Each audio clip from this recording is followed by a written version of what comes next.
mo ba para the BFF moment. Talaga. Mami Eva, Mami Cha. O, sige, go. Doon sa abra. Teka.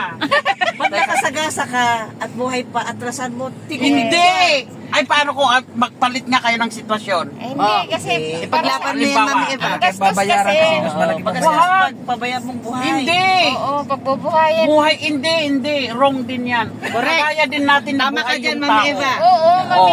Halimbawa, ikaw yung nasagasaan. Alam mo na nga, buhay ka pa. Bakit pa atrasan mo? Kunin mo na, itakbo mo sa ospital. Pero hindi mo Anong pangangatiran mo? Hindi naman ako magpapasagasa. Hindi nga, tignan mo, just in case. Hindi lang natin alam, just in case. Kaya nga may pedestrian, di ba? Kung may pedestrian, alam na natin na yung hinahinay lang ang takbo, ganon. Sakay kita kay malakas Tingnan yung mo loob to, ko. itong mama to, hindi Sakay kita, nakadapat malakas ng yung Princess loob ko. Crown. Sobra naman. Doon sa abra, sabi kong ganon. Tumatawid ako. Pedestrian! Sabi kong ganon. Nagaganon ako. Pedestrian! Respect! Sabi kong ganon. Nakanganga sila, nakanganga. Ay, anong ginangangaan mo? Di ka pwede magpedestrian pag buhos. Sabi niya, Hindi kasi dito, doon naman sa kahit sa Baguio. Sa Baguio, napaka-respeto nila doon. May ano yan, kung diretso ang masasakyan, siyempre mag-aantay Dito sa Manila, Aywan ko dito, parang Magdagulat. Mami Eva, paano yung katabi mo sa palagay mo? aywan ko. How's my driving? Kaya ako galit sa driver na hindi magrespeto sa Ang tanong, Sa pedestrian. ang pedestrian ng mga tao, Hindi hindi nirespeto dumadaan yung sa katabi. pedestrian. Malakas ang loob ko. Magbardagol. sobra to. Kasi ikaw ang bababay. Nakasabi mo siya, ikaw ang pabababain ko. Oo. Sobra to, Itong sabi niya, Pagbaba mo palang takot na sila. pedestrian. Ano ba? Sabi mo doon, di ako naman. Tanga-tanga! Boom. Hindi kasi minsan, Pero pag ako, babe, naku, sobrang init ako sa pagdadrive. alam ko. Lalo ko kasakay ko mga magaganda. Ay, naka. Kaya naman yun iba, binabalikan nila. Kaya Kasi sinabi ni minus ang gastos. 20K lang kasi pag pero pagka nabuhay yun na nasagasaan mo, Malaking gasto. lifetime minsan ang nangyayari. So, Ay, naku. ibig sabihin gusto mong patayin din kapag ikaw ang driver. Hindi naman kasi, wala kang perang Atrasan nila. Para lang So, matay na. So, ang tanong ko, kung ikaw yung driver na yun, aatrasan mo ba para patayin? Siyempre hindi. So okay lang, pipiliin mo yung lifetime na babayaran rather than papatay ka? Yun Kasi ang labas mo na doon killer na eh. No, ang tanong nga, pipiliin mo ba yung lifetime na magbabayad ka or bubuhayin mo yung tao? Bubuhayin. Oh, Pero may usapan doon.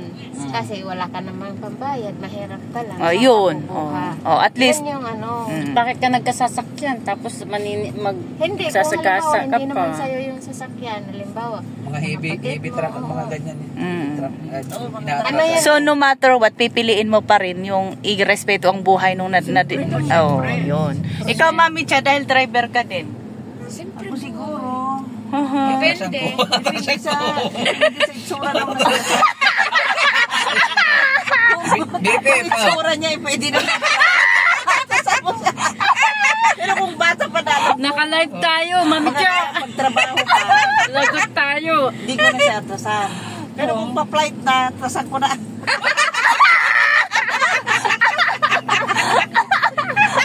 Isayang naman yung ilong. Half murder para tong driver natin. Ano yan? Parang siya, parang rules sa mga driver. O ikaw, Tito, anong pipiliin mo? Ang pipiliin ko. Bubuhayin. Pipiliin ko. Anak ng bombero. Bomba siya. Bomba ko. Bombahan kami. Boom! So hindi, ang question, same sa kanila, pipiliin mo, papatayin, aatrasan mo, or bubuhayin Ay, siyempre mo? bubuhayin. Yun. Okay. Ang tama. Bilang Shout isang out. tatay, Bilang isang tatay. dapat ganun ang gawin. Okay. Mga bata. Ayan. Pero pag matanda na, ano, di ka pag matanda na. Depende na. Sabi kayo. O bilang ikaw driver ng Canada. No comment. Aatrasan mo ba or papatayin? No comment. Idadalhin ko Hindi sa pwede, hospital. doon sa ibang bansa, hindi pwede yung papatayin mo. O ano mami? Bubuhayin. Bubuhayin mo talaga. So dito sa Pilipinas pala lang Dito yun? lang sa Pilipinas yan. Ang gumagawa niya. Only in Ang Philippines. gumagawa niya mga driver ng truck. Mga heavy truck yan. Mga Kasi yun ang ano nila, walang utos pambayan. ng ano yan. Utos na may Ang tanong, bakit kaya sa ibang bansa hindi ginagawa yon? Kasi nga may respeto sila doon at saka mahigpit ang patakaran doon. Kung ang karga Tsaka mo may sa mga- CCTV. Siyempre, kung ang dito, karga mo mga heavy truck, mga marites lang meron dito.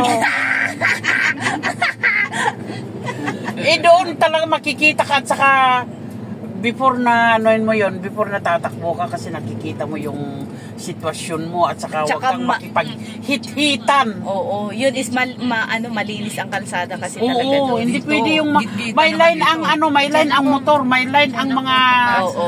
truck, may line ang mga ano doon. Tignan mo to. Only in Philippines nga eh. Nakakatakot talaga. Itong isa. Mami Lisa, kaya mo mag-drive dito? Pero pwede Kaya ko mo lang mag-drive? itong isa. Hindi. Oo, kasi mix Andiyan ka na nagtitinda ng ice cream, nagtitinda ng frozen. Kaya ko mag-drive sa snow, wag dito. Mahirap mag-drive dito. Sa Oo, Dixie yung So- ayaw niya mag-drive sa Manila pero pag nakalabas na ano, dyan na. Okay. So, yun ang naging banding namin sa sasakyan ni Mami Cha. So, and for now, and bye-bye. Shout out to everyone. Yan, na kayong This is mumusga. Mami Eva Patmos, Mami Cha, Mix Vlog. Ayan, Mami Eva Patmos. From Chris pa yan. Ito si Mami Eva. Ex-Grease. Yan, si Mami... ex-Grease. You're wrong. Ano? Africa? India? Siyang ex-Greece. O, kaya nga ex. Si Mami Cha. And Mami Lisa 67 Vlog. And Tita Rosie. And Tita Winston. Say bye-bye. Ay, bye-bye. Shout out. Lalabs. Bye-bye.